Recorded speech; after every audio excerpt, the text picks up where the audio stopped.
Please join me in welcoming today's speaker, a man who exemplifies strength, virtue, and an unwavering conviction. John Lovell is a former U.S. Army Ranger, a veteran of multiple combat tours, and the founder of the Warrior Poets Society, a movement that challenges men to be both courageous protectors and thoughtful leaders. After his military service, John became one of the nation's leading firearm instructors and a powerful voice for freedom and moral responsibility. Through his popular YouTube channel, podcast, and public speaking, he reaches millions with a message rooted in classical values, faith-based truth, and a deep love for the United States of America. Whether he's speaking on masculinity, personal defense, or cultural decay, John's message is clear. We need men and women of courage, character, and conviction. So please join me in welcoming John Lovell.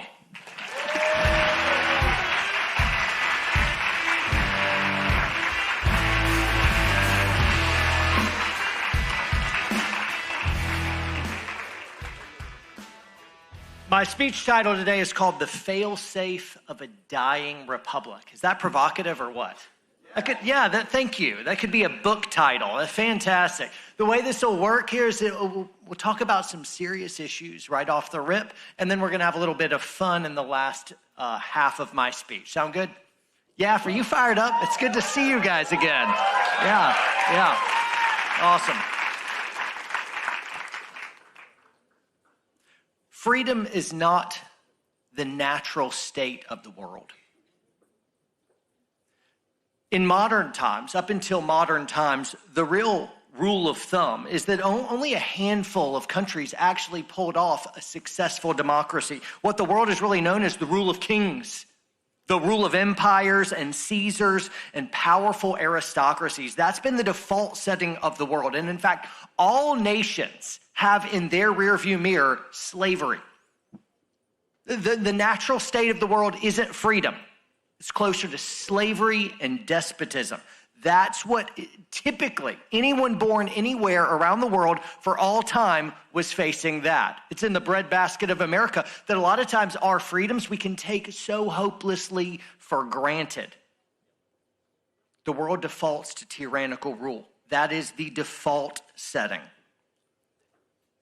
Most people in human history around the world haven't really been able to choose their career and plot out this wonderful course for their lives. They don't get to choose where they live. They don't get to choose their social class. And if you're born into a social class, well, hope you enjoyed it because that's going to be the class that you die in one day. You can't own your property because all property belongs to the king. If you're facing any injustice, well, suck it up, buttercup. Unjust courts is the rule of thumb too, with no ability to appeal. If you try to criticize your ruler, you're probably just going to get killed for it. And you can't do anything about that either because you have the thing, you don't have what the king has, and that is an army.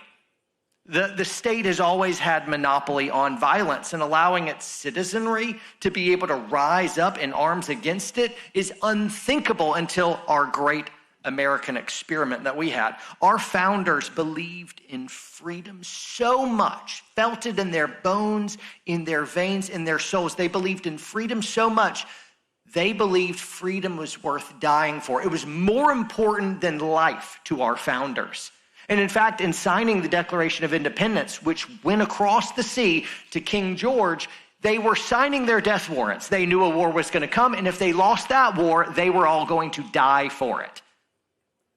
Patrick Henry said so famously, "Is life so dear or peace so sweet as to be purchased at the price of chains and slavery?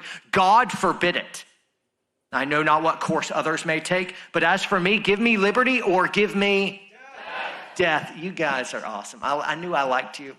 You guys are amazing. They risked their necks for the independence and freedom that now we enjoy. And it also signals what was in the hearts of the founders by the very first thing they did in our Bill of Rights. The First Amendment's packed full with all the good freedom stuff, freedom of speech and freedom of religion and assembly. You have all these freedoms packed in the First Amendment. And then the Second Amendment is in case any government ever tries to take those rights. They gave you the right to bear arms. The second thing they did, right to bear arms.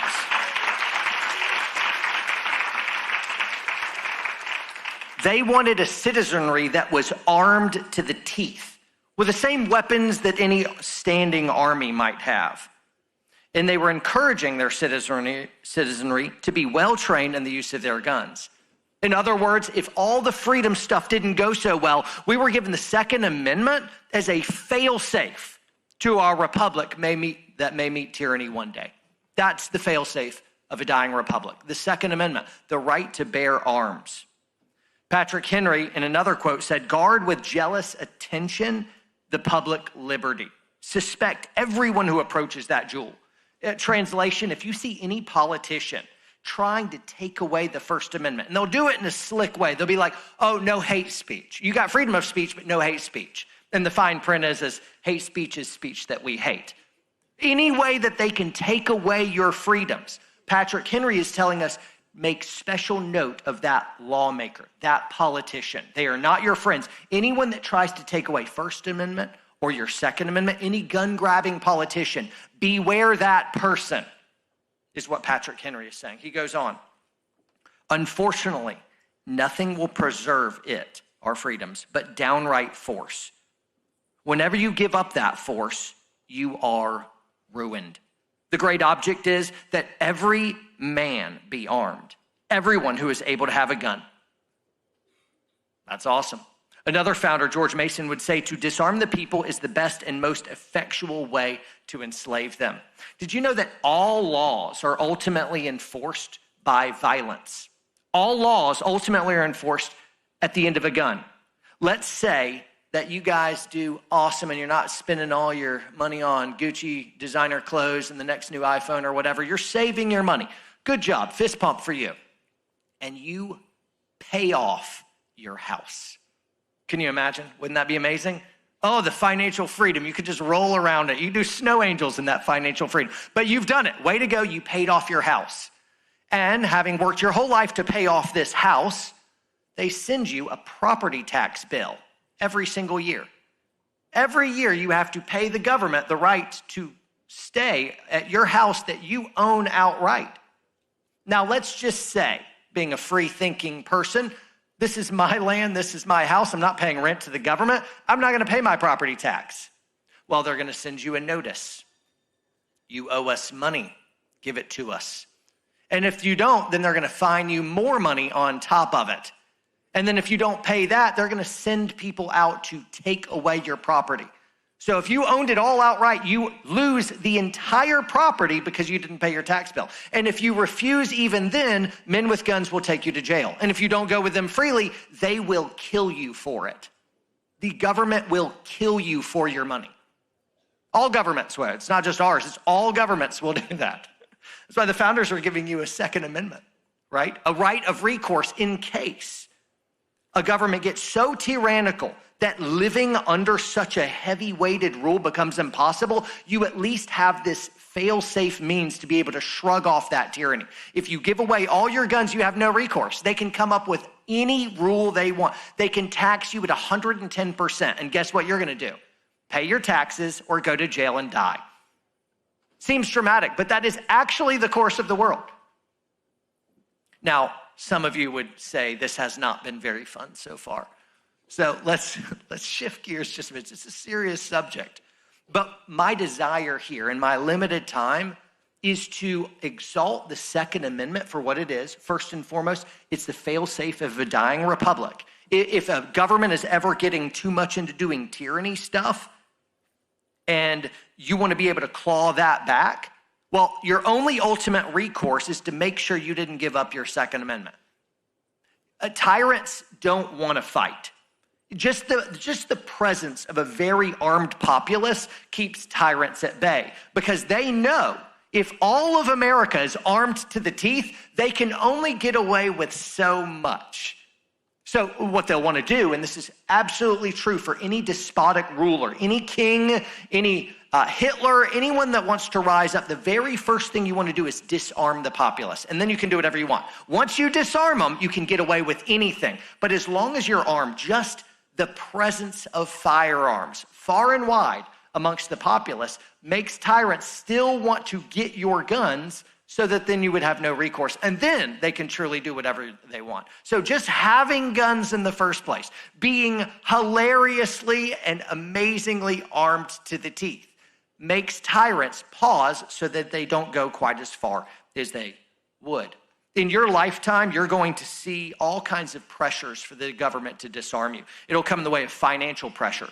They'll tax you relentlessly for it. They'll give you huge amounts of social pressure. They'll brand you a hateful person, that you don't love people because you won't give up your guns. You want everyone to die? There'll be social pressure. There'll be legal threats. There'll be physical threats. You'll face all of it, and you'll have to, at each crossing of the road, have to decide whether you have the courage to just look at your big brother government and say, nah, I'm going to keep my Second Amendment, and you can't have it. You know, it's the no step on snake stuff. Are y'all down with that? Hide them, bury them, or just unblinkingly say no, but never ever give up your guns. Don't do the soy boy beta out thing and turn out your guns. The first smell of government propaganda trying to get you to give up your Second Amendment. You practice your rights or you lose your rights. That's just the way it goes. I'm going to give you very, very quickly 10 reasons why I think that you should practice your Second Amendment. The first one, I already gave you. Americans have a patriotic duty to be armed. You have a patriotic duty to be armed. Since it's the failsafe of a dying republic, that failsafe should be you, right? We have a patriotic duty to practice our First Amendment, freedom of speech, sharing of ideas, and the exchange of those ideas to make our country better. And the Second Amendment, what's true for the first is also true for the second. You have a patriotic duty to be armed. A second great reason to practice your Second Amendment is, dudes, your testosterone is going to peak like 200 points. The moment you're packing, you're going to walk a little different.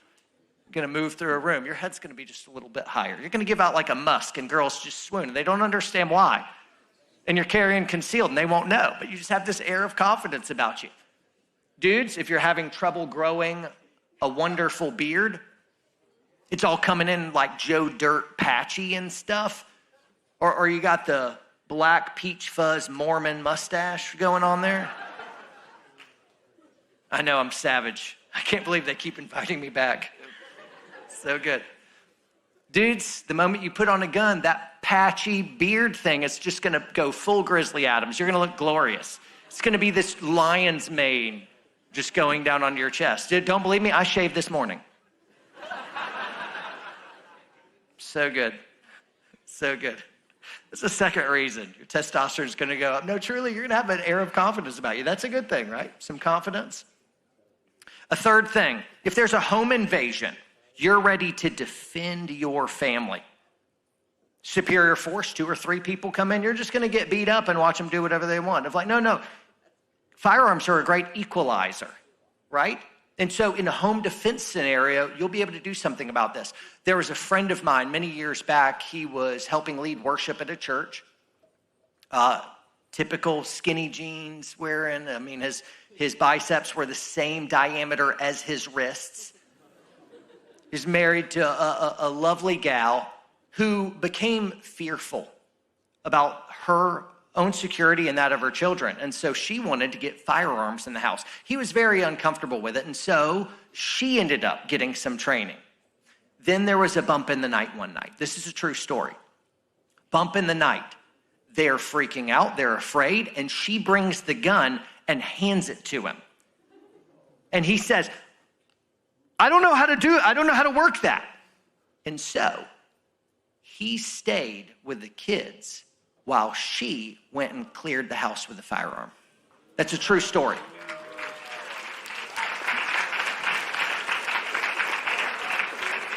Well, all the girls in the room just applauded because, hey, Good job, girl. Way to go.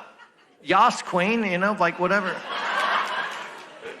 She did her thing, but don't clap too much, because gals, what if that was your husband? Could you ever respect him again? No, you wouldn't be able to respect him. It's one of the most basic duties of dudes is we're protectors, we're providers, we're leaders, we're lovers, and he failed you. Predictably, that sweet marriage fell apart within about a year or two, and they ended up getting divorced. No. I'm with the Lord on this one. I hate divorce. I hate it. Hate divorce. Yep, hate divorce. So it's your patriotic duty to be armed. Your testosterone is going to peak, dudes. You're going to have some confidence. I love that one. That is my favorite one. It's the dumb one is my favorite.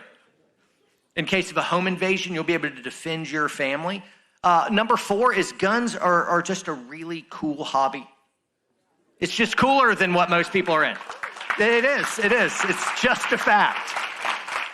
Consider your friends. What are your friends into now? They're into tons of video games and binge watching TikTok or Snapchat and then cutting off their private parts. That's what young kids are into these days. And I submit, listen, go with me on this. This is a crazy idea. I submit that having cool guns and a bunch of tack gear, that's cooler than mutilating your genitals. I don't know. I think that's a cooler hobby.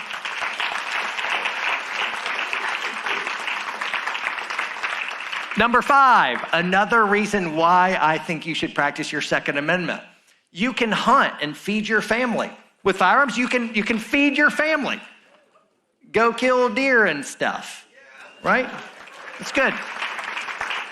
Some vegans are clutching their pearls right now. It's all right. The Lord gave us bacon and saw that it was good. Acts 10. Number 6, guns are inflation-proof assets. Inflation has been running away with radical government spending that's happened for a very long time. Now we're what's the last debt count? Like $37 trillion in debt? What that means is inflation is taking off, so the value of your dollars keeps plummeting. You got cash in the bank, and I know you're all like 18 to 22, somewhere in that range, which means you have approximately $12 in your checking account. But be that as it may, hey, I've been there. I'm not throwing stones. I'm remembering. All I ate was ramen noodles for like 2 years. I was supposed to be 6'5". It's inflation-proof assets. Whatever I bought my guns for, I can go sell them immediately for more than I bought for them. They don't ever go down. They're inflation-proof assets. Number 7, it's the coolest thing to be able to teach your kids how to shoot guns. Especially you guys and gals, you got sons. Oh, what a rite of passage for young boys to learn firearms, particularly from you dads. That is a glorious, wonderful thing. I got so many pictures shooting with my sons and teaching them, hey boys, one day you're going to have to protect other people. And the Lord gave you strength and expects you to lean into that and get as strong as possible. So if bad guys ever come around you or yours, you'll be able to defend them to the glory of God. That is a wonderful thing to be able to take our sons in a rite of passage and make them dangerous in the good way, in the best of ways, to be a protector of the innocent, just like God is a protector of the innocent. The great shepherd, right, who protects his flock. Number 8, how about I give one for you gals? Would y'all appreciate that? It comes with some fine print bad news. It's like this, and I have to say it because it's woke clown world 2025. Gals, you're not as strong as dudes. You're just not. I know this is just a sidebar. Can we get over that? Just a quick. I know. It's shocking. But you know what? You gals shouldn't just rage feminist out on me yet, because you can replicate. You make babies. That's amazing. Yeah, you can make no, I think that's really great. You're a dude. What's your name? John. I love that name. Can you replicate, John? You can though, can't you? Like that's amazing. You can have babies. It's all right, girls, you can replicate. That's amazing. We can move the fridge or we'll die trying. But we are stronger than you. We can move the fridge. What this means, ladies, is that if a big, burly, methed out, 260-pound felon wants to have a go at you, instead of trying your feminist She-Ra powers against him in the dead of night, you can just shoot him in the kneecaps, and then you can stand over him while talking about your female right to bear arms. This great equalizer. That's great.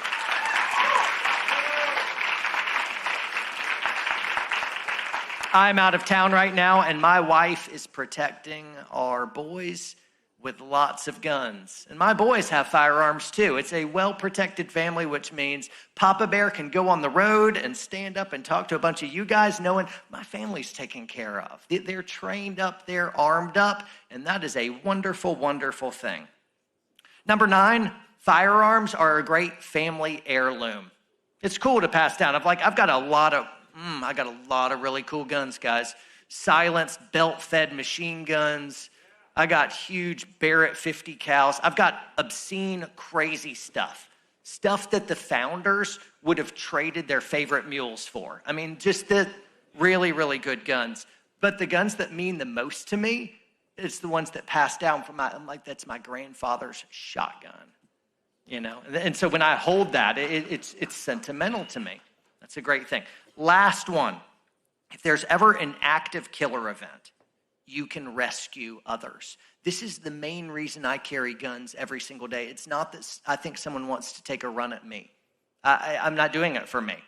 I carry a gun every day as a sacred protector because if some whacked out mentally ill person wants to go shoot up a bunch of kids and I'm on the X when that happens, I will kill them quickly.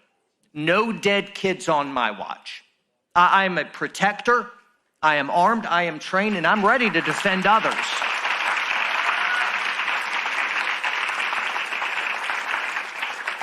I recognize despite hanging gun-free zone signs outside of our businesses or making gun laws on Capitol Hill down the street by politicians who are protected by men with guns, and that should tell you everything that you need to know.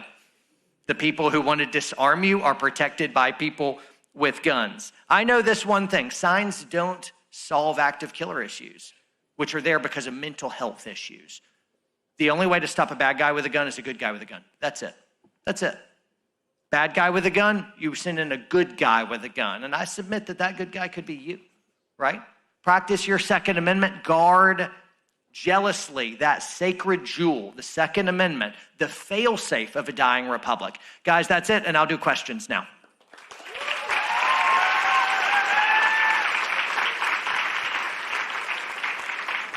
I just saw people run to the line. For Q&A, so please state your name, where you're from, and your brief question.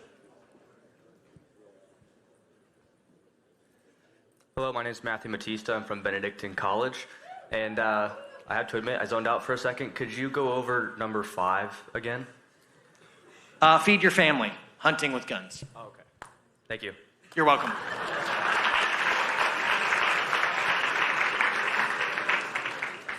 Howdy, my name's Caroline Hughes. I'm from Texas A&M.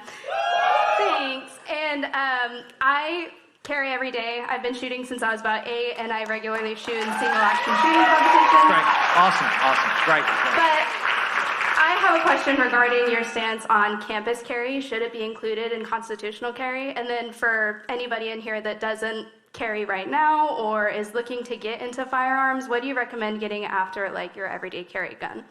So there's different ways I can answer this question. In this forum, a recorded speech in front of a lot of people, I gotta really mind my P's and Q's, right? Yes, let's rewind a moment. The Second Amendment, what does it say? It says the government may make no law that infringes upon your right to carry, to own and have firearms. Every time we get a concealed carry permit, someone could argue, you're asking the government permission to practice your Second Amendment. But the Second Amendment says you don't have to ask for permission. They're not allowed to make any law against you having guns. No laws. And so invariably people will say, hey, John, what about this law or this law? And I'm just kind of like, hey, what do you think shall not be infringed means? And then we're like, but what about this infringement? I'm like, oh. Some people could say, why don't you just do whatever you want? You're an American, you're free. Be good at concealed carry, and nobody knows. But I wouldn't be giving that advice recklessly from this podium. Who would do such a thing? Businesses, it's private property, they can ask you not to carry as well. As a thought experiment, I wonder if you were really good at concealment, if anyone would know. Again, I'm not encouraging you to do anything that might violate their policy that allows active killers to run rampant and free. But bad guys ignore all those laws, and the good guys disarm. The good guys disarm. When you make gun laws or you make campuses or any venue gun-free, all you do is you invite this sheep pasture to the wolf and kick out the shepherds. 96% of all active killer events happen in gun-free zones. If you were really committed to protection, you would only carry in the areas you're not allowed to carry. It's the actual only times that you really need to carry. But again, I am not telling you to carry any place like that I'm just having thought experiments up here and looking at the lights.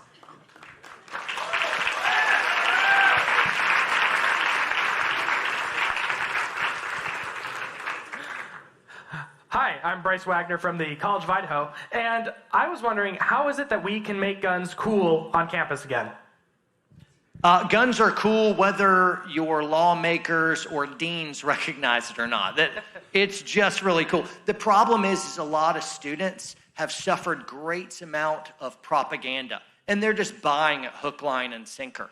And so I think the best way to pitch it is I love people, and I really hate to see any type of murder, and I recognize the only way to stop a bad guy with a gun is a good guy with a gun. And so I carry, not because I hate people, it's the opposite. I love people, and I desperately want to protect them. Another way that you can follow it up, this is a real quick way, is kind of to proselytize people to firearms, is you say, hey, question, do you trust the government? And really, left or political right, nobody really trusts the government. And so they'll be like, no. I'm like, well, do you think they should be the only ones allowed to have guns then? And it forces them to do something that a lot of these liberals, they've just never done before, and that's think. It's painful for them. So you got to let them take a moment, drink some water, take a knee, face out a moment. Get back to me on that. If you don't trust the government, do you want them to have monopoly on all force? What if that government, maybe you trust them now, is it possible that the government turns tyrannical in the future? And if so, would you mind if they were the only ones that had guns? No recourse. And so there's a couple ways right there. Great question. Thank you.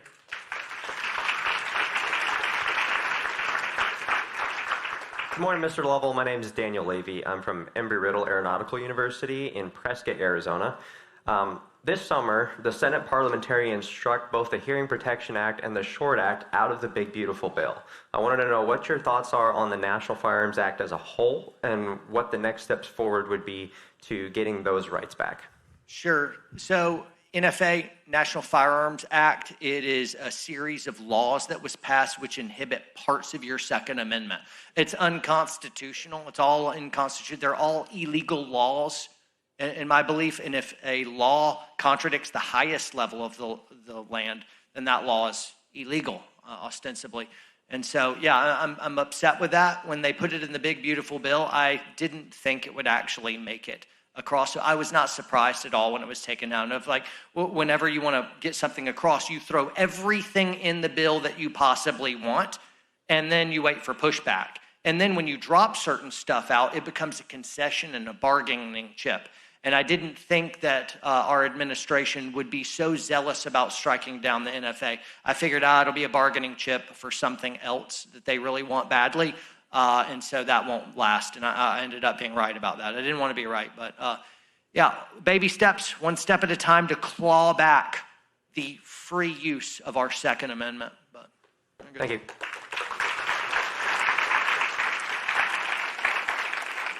Howdy, sir. My name is Taylor McDonald, also from the great University of Texas A&M. Thank you.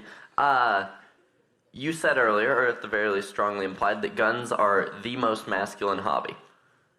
What's some follow-ups on that? What are the next ones down the list for most masculine hobbies? Guys, help me out here. What's the most masculine? Fixing cars is pretty good. I think being able to fight, that's a pretty cool thing. Welding and cowboy stuff. Girls, what do you swoon over? Say what? What?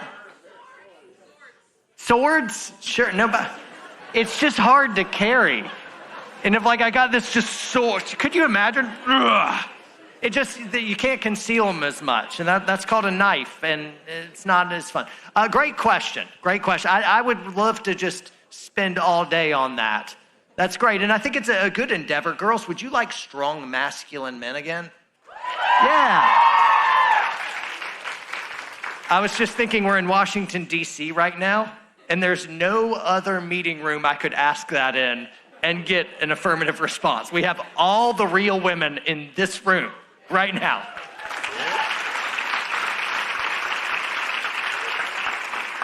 God love you for it. Hey, strong men don't want you girls to be like them.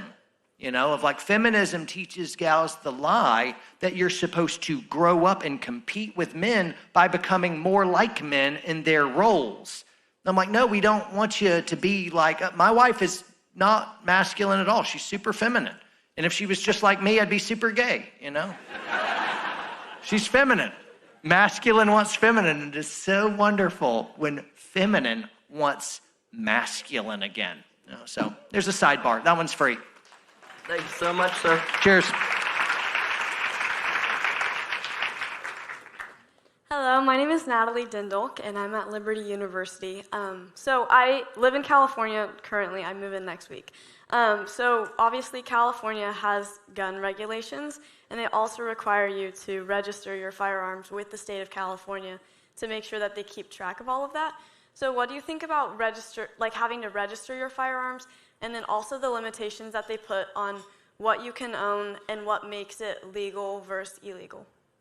Right, so all gun laws are infringements. They're all infringements of your Second Amendment. You know, if you're not doing time in the clink, you get to have a gun. You know, that's part of it. And so, that's really where I stand on it. Now, as a personal note, I'll offer up, I did get a Georgia concealed carry permit. It allows me to buy guns easily without having to get background checks and stuff, because the concealed carry permit comes with the fingerprinting and all the background check. So you kind of do it once, you hold your nose and you bear it, so that now you can go and get a whole bunch of stuff without having to call the FBI and ask your government for permission to practice your Second Amendment again. So I do play ball with some of these, but I think they're all abominable. Okay, perfect. Thank you so much.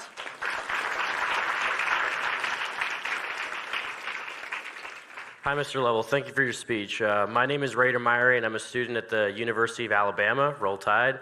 I was wondering so right now we're seeing a lot of stuff with gun laws and a lot of different infringements. Would it be theoretically easier to instead take a stab at the enforcing mechanisms with maybe drawing down the ATF or organizations like that seek to enforce these gun laws? Yeah, alcohol, tobacco, and firearms is what ATF stands for, and you have the freedom to have all of those things. I don't understand why the ATF even exists. I think the agency itself is unconstitutional. I'd like to see that just gone. So what I am a fan of is other agencies like, say, U.S. Marshals or ICE, and they're dealing with sex trafficking or addiction, and they're stopping smuggling happening in and warring against gangs, especially coming from other different places. And so, like cartels. That's what I want my government agencies doing, not trying to strip law-abiding citizens of their basic natural rights to self-protection and your Second Amendment. And so it's an agency that's pointed inward that punishes good people for exercising basic freedoms. I don't understand it. Yeah, get rid of the ATF. Thank you so much.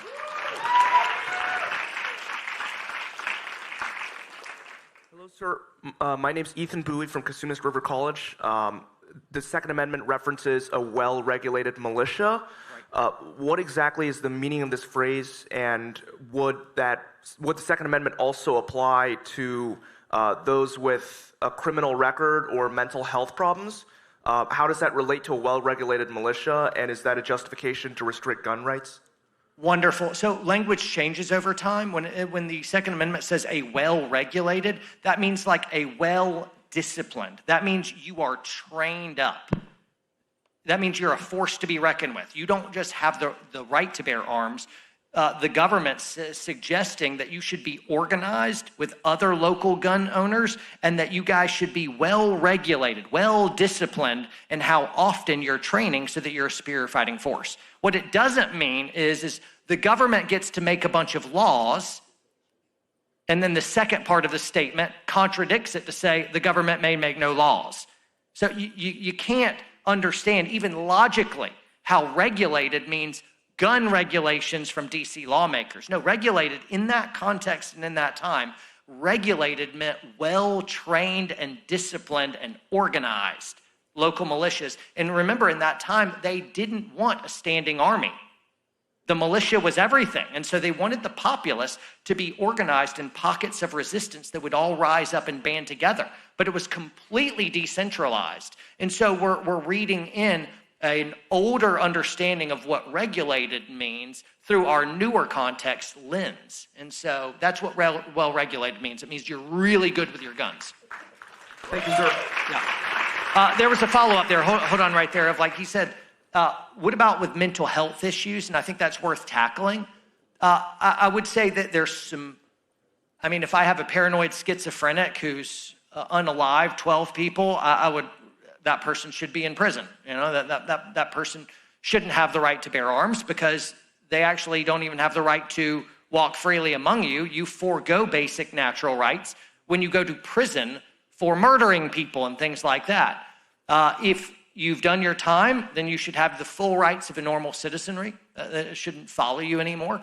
When it comes to mental health, I'm a soldier, special operations soldier, a bunch of war tours, diagnosed, like everybody who's seen a bunch of action, with PTSD. The government or anyone could say, because of your trauma in the past, you can't carry a firearm anymore. Who gets to decide who is mentally healthy? A lot of people on the left would designate you a terrorist because you are a Christian and you believe that Donald Trump is not the Antichrist. You're a terrorist for that. You're an extremist. Who gets to decide this slippery slope of mental illness, right? So I'm just saying there should certainly be some concessions. You know, like you don't want to visit a mental asylum and everyone's walking around with Uzis and MAC-10s. Like, no. But there is a serious slippery slope when you allow the experts to decide who is and isn't mentally fit. They would in one stroke say all veterans with PTSD. And I'm a protector. You would like me carrying out amongst the midst of people. But they will strip all the veterans. And we won't take that very well, you know? Sure. This is the last question. Good morning. My name is Noah Bolin. I'm from the University of Florida. Go Gators. My original question I'm tweaking a little bit because you already answered the question about campus carry. I'm going to modify it to, how do you think we can legally challenge the laws that are keeping us from carrying on campus, and also the few states that are remaining without open carry, such as Florida? Great question. Am I still alive? Great question. So there's a bunch that you can do at your level. One is politics is downstream of culture. And so if you can be a cultural evangelist to firearms and Second Amendment advocacy, the people demand it and they put pressure on lawmakers to have it. And so don't self-censor. Make sure that you're speaking about basic natural rights in all of our amendments. The Second Amendment is not a tier 2 Amendment. It's the second thing the founders did. Don't be ashamed of it. So go in and talk without fear, without any trepidation to other people. And so start changing the culture for that. And I think that's one good thing that you can do right now. You can also pressure lawmakers. Your Congress people, you can blow them up as well. Also, don't forget about your local stuff. If your local sheriff won't enforce tyrannical laws, well, then nobody else is there to do it.